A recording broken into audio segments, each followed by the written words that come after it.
Okay, so let's start. Thanks for anyone who joined. My name is Daniel. I'm the Technical Customer Success Manager here at windriver. This is my email. You can feel free to send me messages and questions regarding this webinar and any other subject I can assist with regarding windriver. Today, this is part 2 of the latest windriver launch of version 16.2.0. I will talk about the first part pretty quite soon. This is a huge step, and I will talk about it during the webinar, towards a no-code driver development. This feature will allow driver developers to predefine actions and functions on a GUI interface and generate the code for them. So this is a big step forward, and let's start and see what it's all about. If you have any questions during the webinar, feel free to write them on chat, and I will further advise. So what are we going to, to talk about today?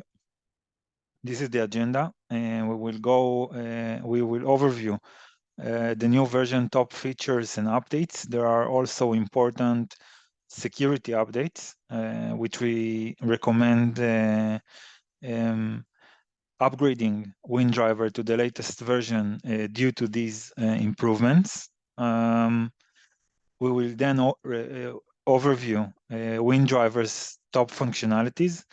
The reason for that overview is that the PDA feature really involves an existing features by windriver.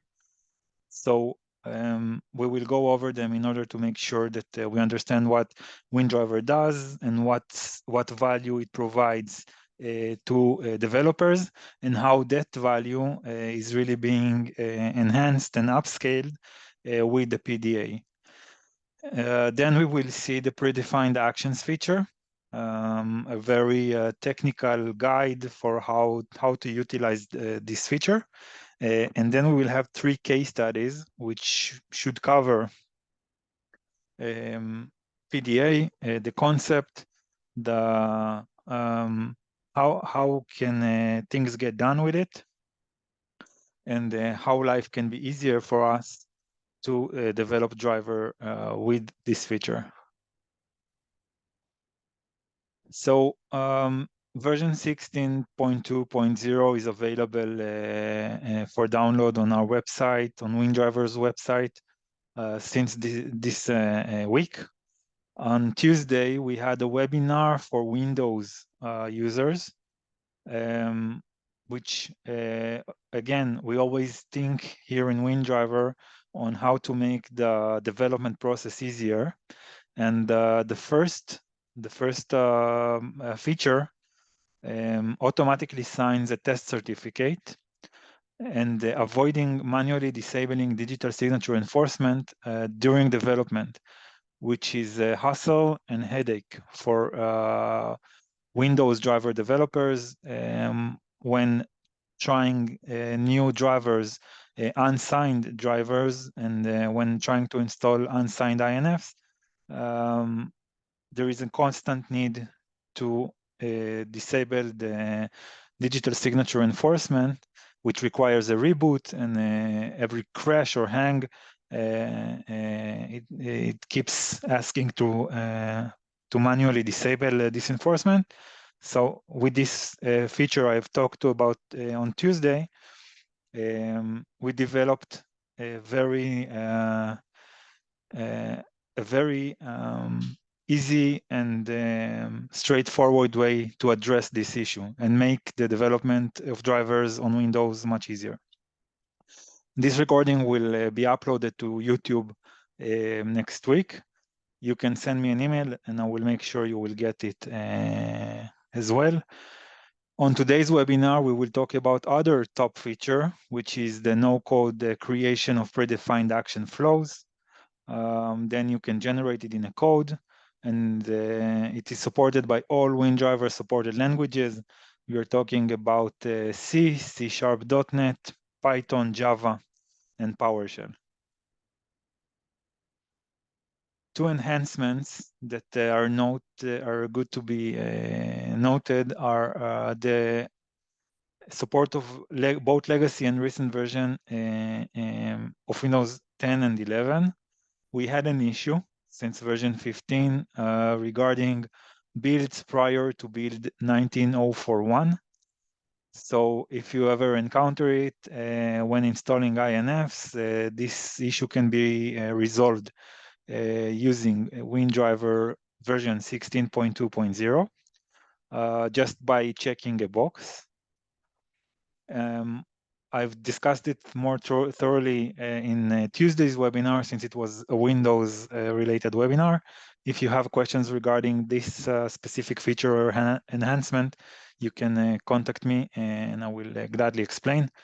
Another critical feature or fix is regarding the escalated privileges vulnerability. We had a few security issues that are fixed in this version.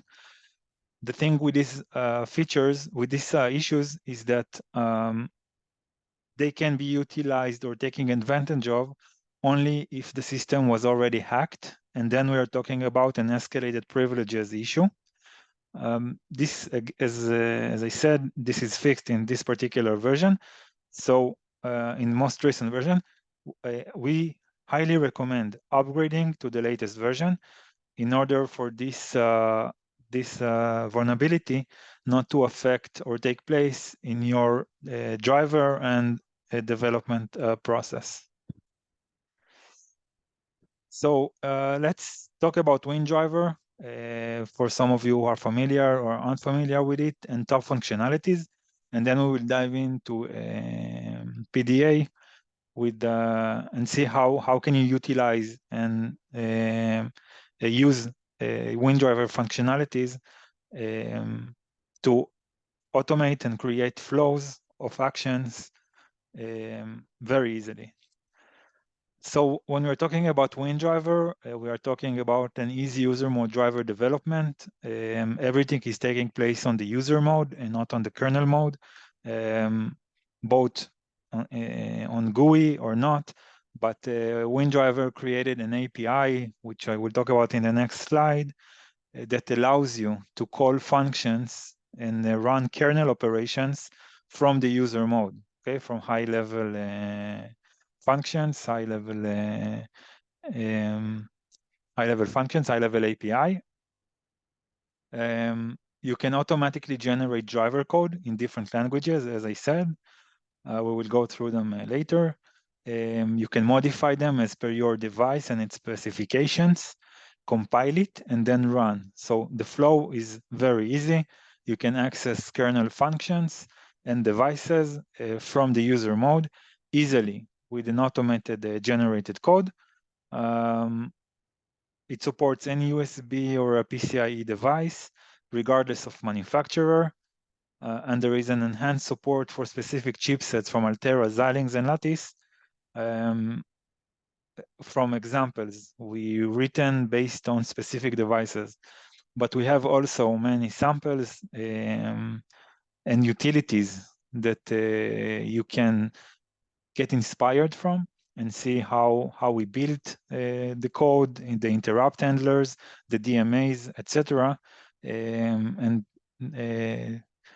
to create and code your driver with, let's say, help and inspiration from WinDriver. So how does it work? How WinDriver works? We're talking about the user mode and the kernel mode, and as we know, the kernel mode can be quite messy. Every incident, small incident, can cause a BSOD and a crash, and it's very sensitive. So with WinDriver, we recommend working only from the user mode. It is possible. We've created an API functions that are calling a low-level and kernel mode functions. So this is your driver from the user mode, and we have the windriver API. It is communicating with the windriver kernel module on the kernel mode, and also to your hardware. If you are using Windows, you would need 2 INFs at least in order to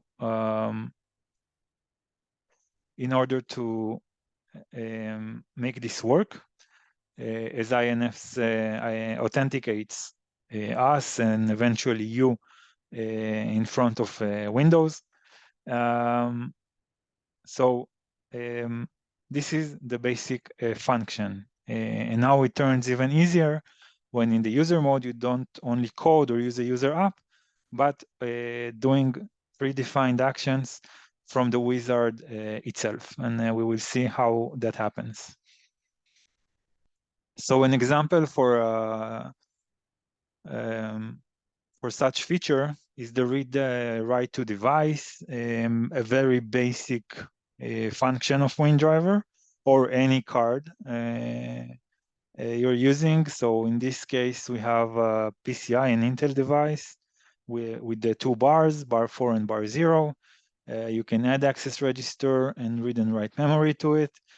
From it, import registers, as you can see, set the offset, the size, and the data you want to read or write to. And this happens from the wizard, okay, from the GUI. Another way you can read and write is via the API. So another option we're offering is using the WDC write, WDC read, or WDC read write in order to perform actions via the API. This is specifically from the WDC lib.h file, where again you can access registries and perform memory actions. So we're talking about, this is from a generated code, okay? So as you can see, you can generate code with WinDriver. Once you've generated the code, you can also modify the code. Another way or another phase where you can read or write to the device is from the user app. Okay, so this is a user app I've created for a USB joystick I had, and you have a read and write from pipes, okay? And the ability to read and write to them. So you can read and write to the device in 3 different ways. And now we've created a 4th way, the PDA, which we will get to later. But again, this functionality gets an enhancement with the PDA, and we will see that shortly. Another great tool WinDriver offers is the interrupt handling.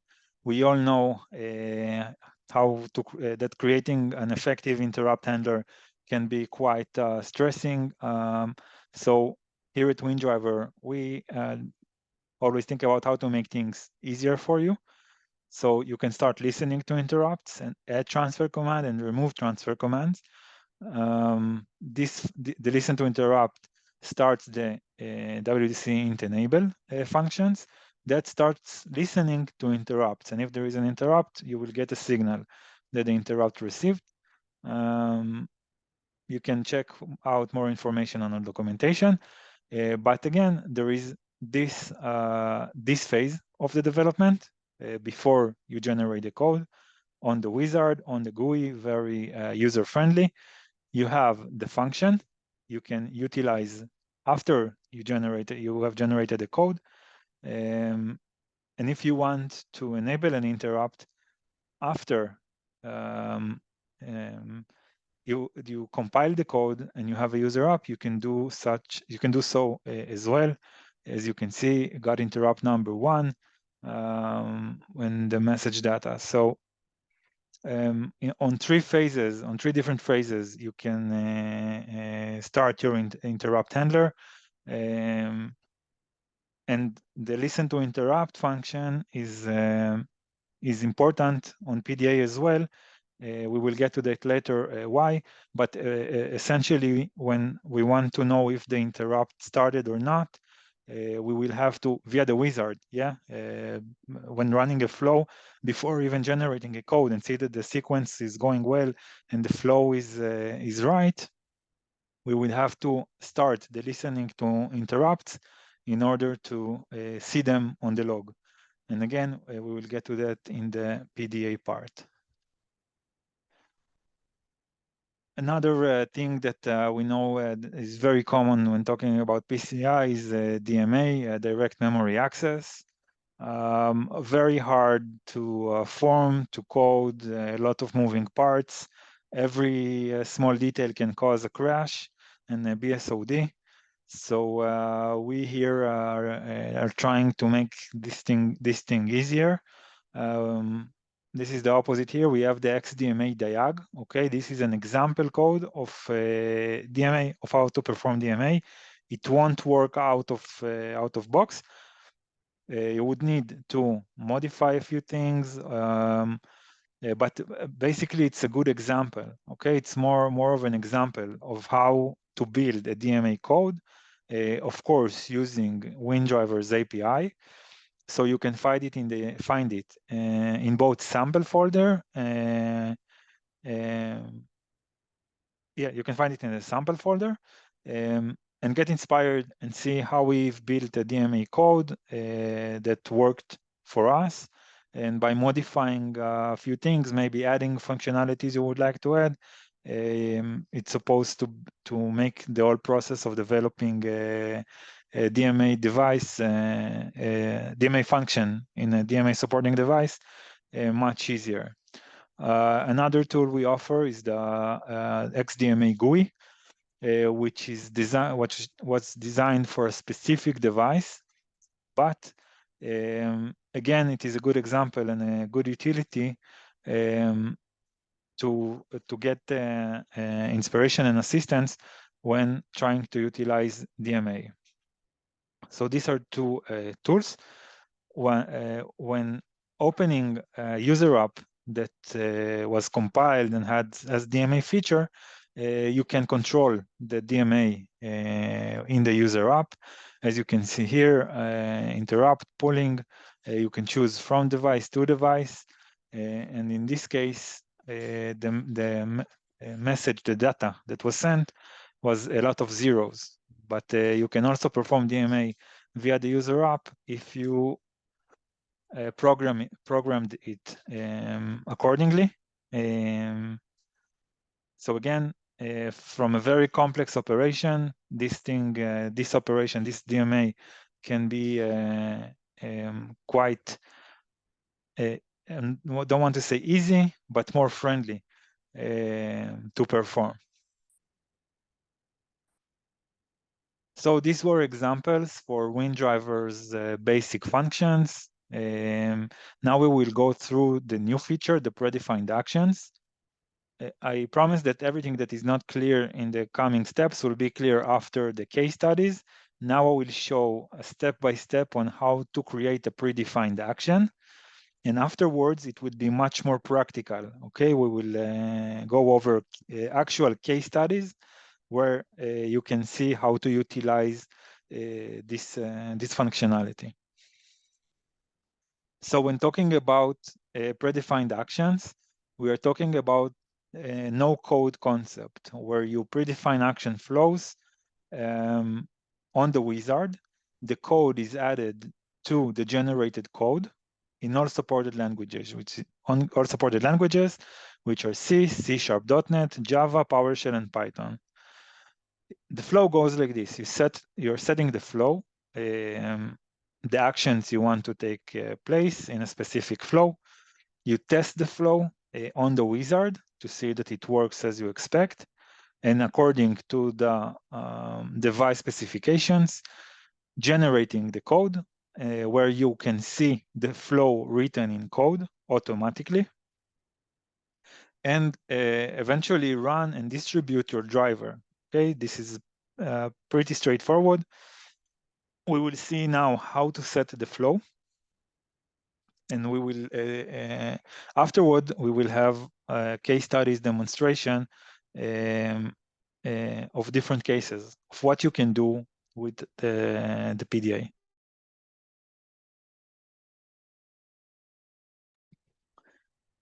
So the first thing we should do when creating a predefined action is to add access register. Now, the access registers are here. I mean, adding the access registers supposed to make your life easier as a developer. You can give it a name that is related to the function, okay, of the register. You set the bar. Okay, here we have only one bar, but you can choose the bar. The access mode, if you want to read, write, or mask.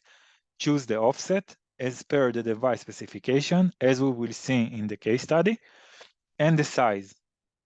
Okay, so once you've created an access register, later you can write to it. So this is why it is important to name it and give it a name that you can understand what it does and what the functionality is. Because later you will write to these access registries and you need to be precise. So this is our tip: give it a name you can understand what it does, and not 1, 2, or 3, or access 1. After creating the access registry, we will create the flow. Okay, the flow name. We start by giving a name for the flow, PDA example, and then clicking on predefined actions. Then under the predefined action, we will see the PDA example, which will contain all the actions we will perform to the access registers. Okay, we will see it shortly. So this is, then you click the PDA example or the name of the flow, and you will be able to add a transfer command. Now, in this case, there is no name for the access registry. It's register F0. You can add a command and a data. The read or slash write or other task and the data submitted are depend on the specification of your device. We will see it in the case studies. So we have the access register. Choose the access register based on the one you've created. Choose the command and the submitted data for this specific command. So after creating the commands, the transfer commands, we will have a list, okay, a list of transfer commands. All we have left to do is to run the flow and see how these things react.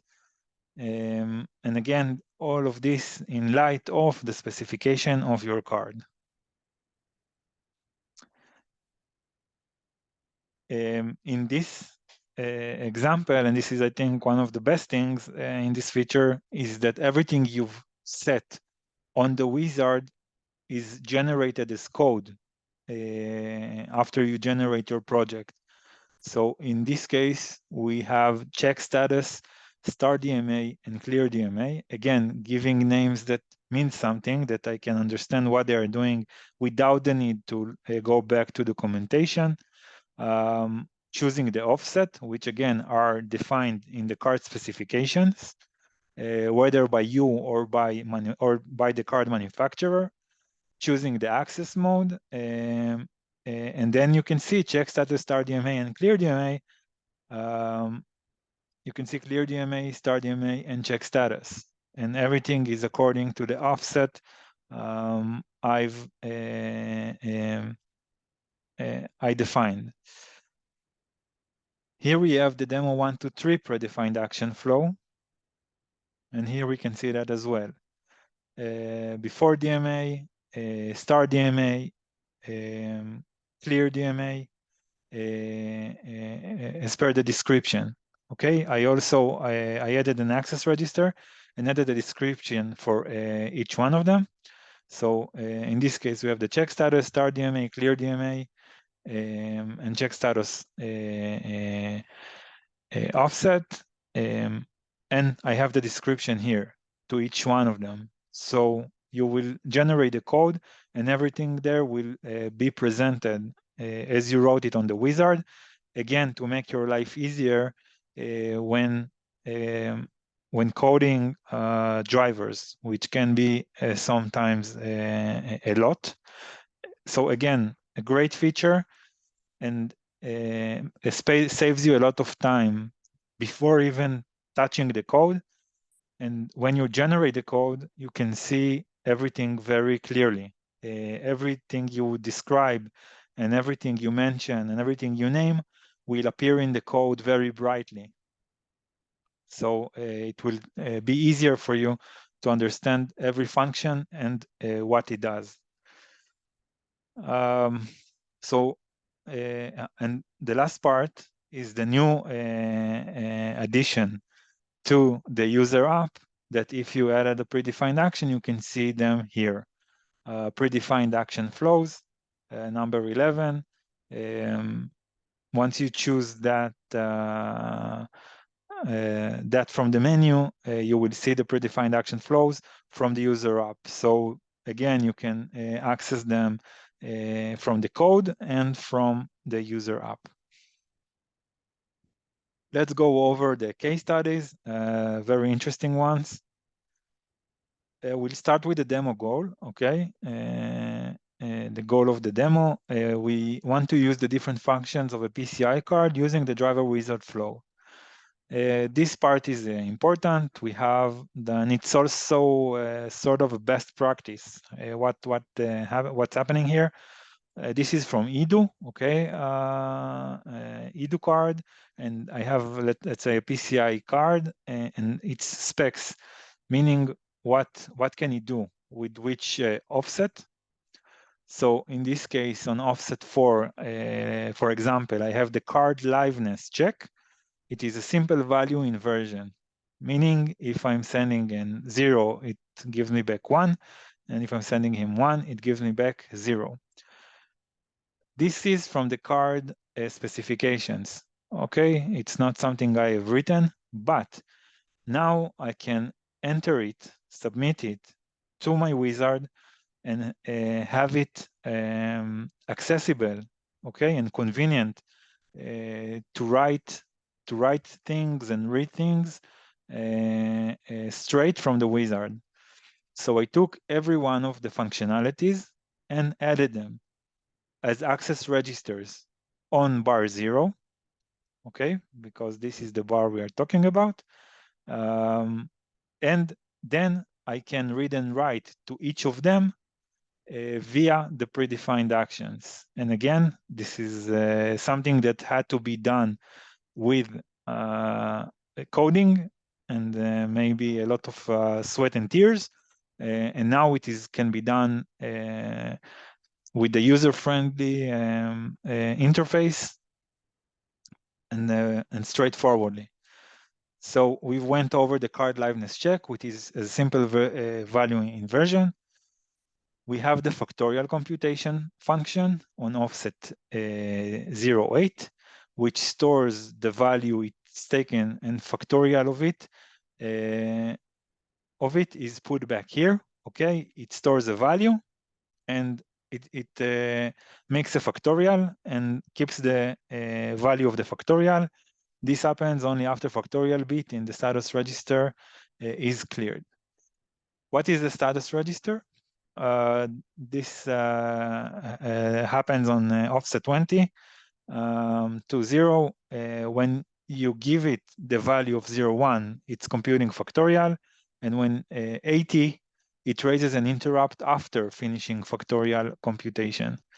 Each one of them will be utilized in the next slides of the case studies.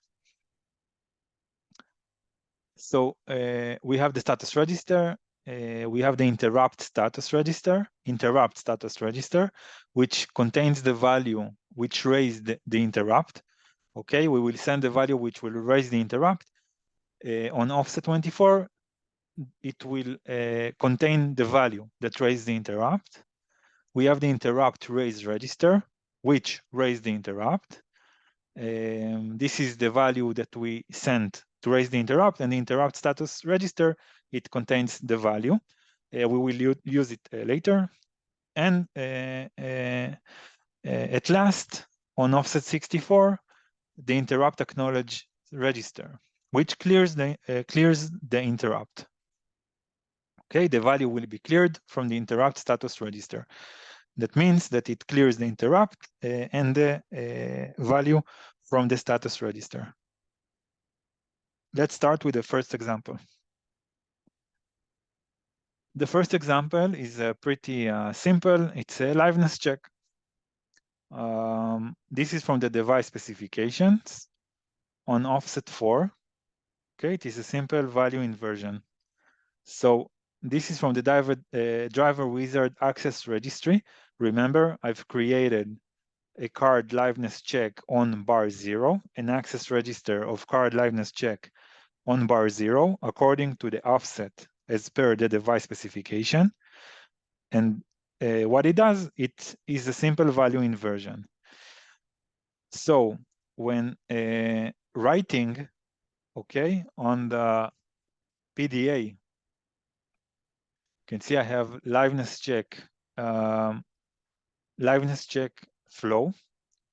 By clicking it, I can add a command that writes to the card liveness check to offset 04. So I'm writing to card liveness check 04 this data, and it inverts it. It's supposed to give me its inversion. Then I'm asking to read the same access registry, the same offset. I'm asking to read it. Then I'm asking to write to it again, and then to read it again. Okay. In the third part, I'm not writing this hexadecimal, but I'm writing. Okay, I'm writing it one, and then I'm asking to read, and what I'm expecting to receive is the inversion of what I'm writing to the registry. So I wrote to bar 0 an offset of to offset 4 the value of 6Fs, 7Fs, and 1E, and the inversion of it is 1. Okay, and again, I wrote to it 1 and got the inversion. So instead of creating different parts in code or trying to assemble them together, you can create one flow that contains all the functions you want to take place in a sequence. And there you go, and you have it.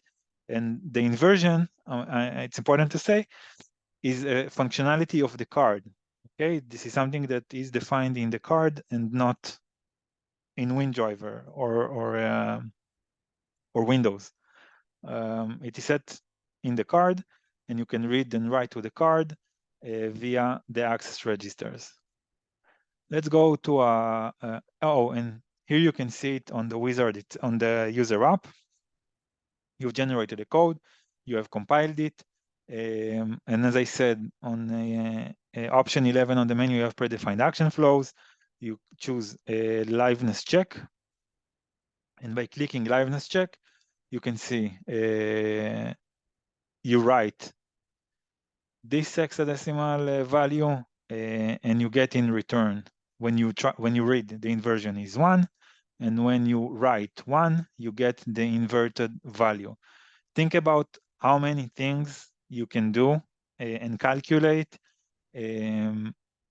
with this functionality. How many automation can be defined easily with PDA when trying to perform complicated calculations with your device. It's really endless. It's really endless, and it's a huge step forward when talking about no-code platforms. It's a big step forward. Let's see this example, which is a little more advanced, but again, it shows the things you can do. It shows capabilities. So here we are going to utilize 4 offsets, 24, which is the interrupt status register, and contains the value which raised the interrupt raise register, which you submit a value and it raises an interrupt, and it also kept in the status register, and the interrupt acknowledge register, which clears the interrupt. So what we are doing in the PDA, and again, you can see here the raise, interrupt, and acknowledge. We've added 4 steps, okay, 4 actions. We will write 12 to the interrupt raise register, then read, okay, from the interrupt status register. As I said, it stores the value of the raise register, which means we are supposed to get 12 here. Then we will write 12 to the interrupt acknowledge register in order to clear the interrupt, and then ask for the interrupt status register, okay, to read what's in it. Before, and the most important thing is that the interrupt raise register raise an interrupt. Okay, after it raises the interrupt. So we give it 12, it raises an interrupt, and by the end of this flow, we want the interrupt to be raised. This is the importance of this action. So we need to tell the wizard to listen to interrupts. We do it in the interrupt section. It's a simple click, and we start listening to the interrupts. Then we do what, as we saw, we write 12 to interrupt raise register, and ask to read the interrupt status register. So we wrote to offset 60 the value of 12. The value of 12 was saved on the interrupt status register. So when we asked to read the status register, we got 12, which is right. Then we wrote to offset 64, which is the interrupt acknowledge register, which deletes or clear the interrupt value. And then we asked to read the interrupt status register, and we got 0. Again, because we cleared it. And eventually, we got an interrupt. Okay, so by writing to the interrupt raise register, the interrupt was up. Then we changed the values from the interrupt status register and the interrupt acknowledge register. But eventually the interrupt was raised, and you can see it here. You can see it in the log on the wizard. Not only here, but you can see it also in the user app. As you can see, raised interrupt, write, and read data, and eventually we got the interrupt number 1. Different phases and the endless possibilities to control and manage your flows and actions and reading and writings to your device. And the more your device has to offer, the more options, endless options, you can utilize the PDA for your convenience. The last example or case study is for the compute factorial with interrupt. So here we are going to utilize 2 offsets, okay? The factorial computation, which stores a value, and you send a value to the factorial computation, and it gives you the factorial of it, okay? It holds the factorial of the number you sent or written to. And it happens only after factorial bit in the status register is cleared. And on offset 20. What happened in offset 20 is the status register. Okay, so if you give it the value right 1, it is computing factorial. And if you give it the value 80, it raise and interrupt after finishing factorial computation. Okay, so if you give offset 20 the value 80, it will raise and interrupt after finishing factorial computation. So we have the status register, which is offset 20, and we want to give it, as we defined, like we saw before, as a status register. As an access register, we submit the value 80, okay, which is supposed to raise and interrupt after finishing factorial computation. And now let's have a factorial computation. Factorial computation. We write the value 4, okay, to factorial computation, which is offset 08, as we defined on the wizard. And then we want to read the factorial computation on the value in the factorial computation, which is supposed to be the factorial of 4 in hexadecimal. And since we written the value 80 to the status register, we're supposed to see an interrupt raised after the factorial computation. So we wrote to bar offset 20, 80. Then we wrote to offset 8, the factorial computation 4. Okay, and then we asked to read what is the factorial of 4 in hexadecimal. The factorial of 4 is 24, which in hexadecimal is 18. And again, and this is the value we got, which is correct. And since we asked to raise an interrupt after finishing factorial computation, we can see that we got an interrupt by the end of the flow.